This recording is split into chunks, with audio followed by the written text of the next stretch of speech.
ॐ नमो भगवते वासुदेवाय। ॐ नमो भगवते वासुदेवाय। ॐ नमो भगवते वासुदेवाय। শ্রীমদ্ভাগবত গীতা যথাযথ একাদশ অধ্যায় বিশ্বরূপ দর্শন যোগ শ্লোক 38। তমাদিদেব পুরুষ পুরাণ তমস্য বিশেষ্য পরং নিধানম বেত্তাসি বেদং চ পরং চ ধাম তয়া ততং বিশ্বমনন্তরূপম। তম তুমি আদিদেব, আদি পরমেশ্বর ভগবান, পুরুষ পুরুষ, পুরাণ পুরাতন, তম তুমি ঐশ্য এই বিশেষ বিশ্বের পরম পরম নিধানম আশ্রয়, বেত্তা গাতা, অসি হ, বেদম চ এবং জ্ঞ, পরং চ ধাম এবং পরম ধাম, তয়া তোমার দ্বারা, ততম ব্যক্ত বিশ্বম জগৎ, অনন্ত রূপ হে অনন্ত রূপ। অনুবাদ: তুমি আদিদেব, পুরুষ পুরাণ পুরুষ এবং এই বিশ্বের পরম আশ্রয়, তুমি সবকিছুর জ্ঞাতা, তুমি জ্ঞেয় এবং তুমি গুণাতীত পরম ধাম স্বরূপ। হে অনন্ত রূপ, এই জগৎ তোমার দ্বারা পরিব্যাপ্ত হয়ে আছে। তাৎপর্য: সবকিছুই পরম পুরুষোত্তম ভগবানকে আশ্রয় করে বর্তমান, তাই ভগবান হচ্ছেন পরম আশ্রয়। নিধানম মানে হচ্ছে সবকিছু, এমনকি ব্রহ্মজ্যোতিও পরম পুরুষোত্তম ভগবান শ্রীকৃষ্ণের আশ্রিত। এই জগতে যা ঘটছে সবকিছুরই জ্ঞাতা হচ্ছেন তিনি, এবং জ্ঞানের যদি কোনো অন্ত থাকে তবে তিনি সমস্ত জ্ঞানের অন্ত। তাই তিনি হচ্ছেন জ্ঞাতা ও জ্ঞেয়। সমস্ত জ্ঞানের বিষয়বস্তু হচ্ছেন তিনি, কারণ তিনি সর্বব্যাপ্ত। যেহেতু তিনি চিৎ জগতেরও পরম কারণ, তাই তিনি অপাকৃত। অপাকৃত জগতেও তিনি হচ্ছেন পরম পুরুষ। শ্লোক 39। বায়ুজ্যমোহগ্নিবরুণ শশাঙ্ক প্রজাপতিস্তং প্রপীতমহচ্চ নমো নমস্তে হস্তু সহস্রকীত পুনশ্চ ভূয়ঃপি নমো নমস্তে। বায়ু বায়ু, যম যম, অগ্নি অগ্নি, বরুণ বরুণ, শশাঙ্ক চন্দ্র, প্রজাপতি ব্রহ্মা, তম তুমি, প্রপিতামহ প্রপিতামহ চ ও, নমো নমস্কার, নমস্তে তোমাকে নমস্কার করি, অস্তু হোক, সহস্রকৃত সহস্রবার, পুনঃ চ এবং পুনরায়, ভূয় বারবার, অপি ও, নমো নমস্কার, নমস্তে তোমাকে নমস্কার করি। অনুবাদ: তুমি বায়ু, যম, অগ্নি, বরুণ, চন্দ্র, প্রজাপতি, ব্রহ্মা, প্রপিতামহ, অতএব তোমাকে আমি সহস্রবার প্রণাম করি, পুনরায় নমস্কার করি এবং বারবার নমস্কার করি। তাৎপর্য: ভগবানকে এখানে বায়ু রূপে সম্বোধন করা হয়েছে, কারণ বায়ু হচ্ছে সর্বব্যাপ্ত, তাই তা দেব দেবীদের এক অতি গুরুত্বপূর্ণ প্রতিনিধি। অর্জুন শ্রীকৃষ্ণকে প্রপিতামহ বলে সম্বোধন করেছেন, কারণ তিনি ব্রহ্মাণ্ডের প্রথম সৃষ্ট জীব, ব্রহ্মার পিতা। শ্লোক 40। নমো পুরস্তধত পৃষ্ঠতস্তে নমো হস্তুতে সর্বত এব সর্ব অনন্ত বীর্যমিত বিক্রমস্তাং সর্বং সমাপ্নোষি ততসি সর্ব। নমো নমস্কার, পুরস্তাদ সম্মুখে, অথ ও পৃষ্ঠত পশ্চাতে, তে তোমাকে, নমস্তু নমস্কার করি, তে তোমাকে, সর্বত সব দিক থেকে, এব বস্তুত সর্ব হে সর্বাত্মা, অনন্ত বীর্য অনন্তহীন শক্তি, অমিত বিক্রম অসীম বিক্রমশালী, তম তুমি সর্বম সমগ্র জগতে, সমাপ্নসি সর্বপরিব্যাপ্ত আচ, তত সেই হেতু, অসি তুমি হও সর্ব সবকিছু। অনুবাদ: হে সর্বাত্মা, তোমাকে সম্মুখে পশ্চাতে ও সমস্ত দিক থেকে নমস্কার করছি। হে অনন্ত বীর্য, তুমি অসীম বিক্রমশালী, তুমি সমগ্র জগতে ব্যক্ত, অতএব তুমি সর্বস্বরূপ। তাৎপর্য: ভগবত প্রেমানন্দে বিহ্বল হয়ে অর্জুন তার বন্ধু শ্রীকৃষ্ণকে সব দিক থেকে প্রণাম নিবেদন করেছেন। অর্জুন বুঝতে পেরেছেন যে শ্রীকৃষ্ণ হচ্ছেন সমস্ত শক্তির প্রভু, তিনি অনন্ত বীর্য, তিনি উরুক্রম। সেই যুদ্ধক্ষেত্রে সম্ভবত সমস্ত রথী মহারথীদের শক্তির থেকে তার শক্তি অনেক গুণ বেশি। বিষ্ণু পুরাণে বলা হয়েছে, যোহয়ং তবাগত দেব সমীপং দেবতাগণ স তমেব জগৎস্রষ্টা যত সর্বগত ভবান। হে পরম পুরুষোত্তম ভগবান, যে তোমার সামনে আসুক, তা সে দেবতাই হোক, সে তোমারই সৃষ্ট। শ্লোক 41-42। শকেতি মত্তা প্রসবং যদুত্তম, হে কৃষ্ণ হে যাদব হে শকেতি, অজানতা মহিমানং তবেদং ময়া প্রমাদাৎ প্রণয়েন বাপি, যচ্চাবহা সত্তমসৎকৃতোষি বিহার সজ্জসন ভোজনেষু, একোহাত বাপ্যচ্যুত তৎসমক্ষং তৎসময়ে তমহম প্রমেয়ম। সখা সখা ইতি ভাবে মত্তা মনি করে প্রসবম প্রগল্ভ ভাবে যা যা কিছু উত্তম বলা হয়েছে, হে কৃষ্ণ হে কৃষ্ণ, হে যাদব হে যাদব, হে শকে হে শকা ইতি এভাবে অজানতা না জেনে, মহিমা না মহিমা তব তোমার, ইদম এ ময়া আমার দ্বারা, প্রেমাদাত অজ্ঞানতা বশত, প্রণয় ন প্রণয় বশত, বা ও পি অথবা যৎ যা কিছু, চ ও অবহাসার্থম পরিহার চলে, অসৎকৃত অসম্মান অসি করা হয়েছে, বিহার বিহার, শয্যা শয়ন, আসন উপবেশন, ভোজনেষু অথবা একত্রে আহার করার সময়, একাকী অথবা অথবা, অপি ও অচ্যুত হে অচ্যুত, তৎসমক্ষম তাদের সামনে, তৎ সেই সব, ক্ষাময়ে ক্ষমা প্রার্থনা করছি, তাম তোমার কাছে, অহম আমি, অপ্রেময়ম অপরিমেয়। অনুবাদ, তোমার মহিমা না জেনে সখা মনে করে আমি তোমাকে প্রগলভ ভাবে হে কৃষ্ণ হে যাদব হে সখা বলে সম্বোধন করেছি। প্রমাদ বশত অথবা প্রণয় বশত আমি যা কিছু করেছি তা তুমি দয়া করে ক্ষমা করো। বিহার শয়ন উপবেশন ও ভোজনের সময়, কখন একাকী এবং কখন বন্ধুদের সম্মুখে আমি যে তোমাকে অসম্মান করেছি, হে অচ্যুত, আমার সে সমস্ত অপরাধের জন্য তোমার কাছে ক্ষমা প্রার্থনা করছি। তাৎপর্য, শ্রীকৃষ্ণ যদিও অর্জুনের সামনে তার বিশ্বরূপ প্রকাশ করেছেন, তবুও ভগবান শ্রীকৃষ্ণের সঙ্গে তার বন্ধুত্বের কথা অর্জুনের মনে পড়ে যায় এবং বন্ধুত্বের বশবর্তী হয়ে তিনি যে ভগবানকে রীতি বিরুদ্ধ অঙ্গভঙ্গি প্রকাশ করে কত যে অসম্মান করেছেন, সেই জন্য তিনি তার কাছে ক্ষমা চাইছেন। তিনি স্বীকার করছেন যে তিনি পূর্বে জানতেন না যে শ্রীকৃষ্ণ এই প্রকার বিশ্বরূপ ধারণ করতে সমর্থ।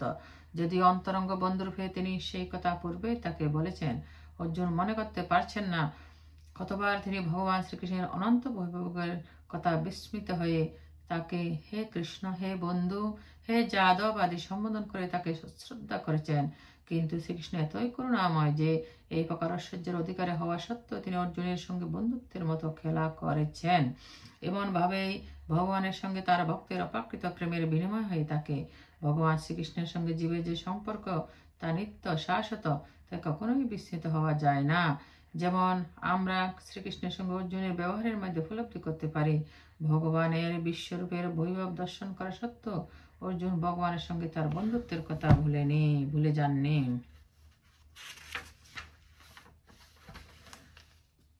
শ্লোক 43।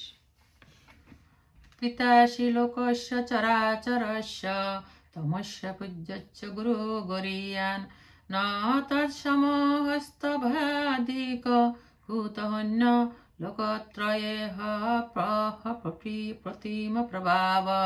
পিতা পিতা অশ্বি হও লোকস্য জগতে চরাচরস্য স্থাবর জঙ্গমে, তম তুমি অশ্ব এই পূজ্য পূজনীয় চ ও গুরু গুরু গরিয়ান গুরুশ্রেষ্ঠ ন না তৎসম তোমার সমকক্ষ অস্তি আছে অভ্যধিক মহত্তর কুত কিভাবে সম্ভব অন্য অন্য লোকত্রয়ে ত্রিলোকে অপি ও অপ্রতিম অপ্রমেয় প্রভাব। অনুবাদ, হে অমিত প্রভা, তুমি এই চরাচর জগতের পিতা, গুরু, পূজ্য ও গুরুশ্রেষ্ঠ। ত্রিভুবনে তোমার সমান আর কেউ নেই, এতএব তোমার থেকে শ্রেষ্ঠ অন্য কে হতে পারে। তাৎপর্য, পুত্রের কাছে পিতা যেমন পূজনীয়, তেমনি পরম পুরুষোত্তম ভগবান শ্রীকৃষ্ণ আমাদের সকলেরই পূজনীয়।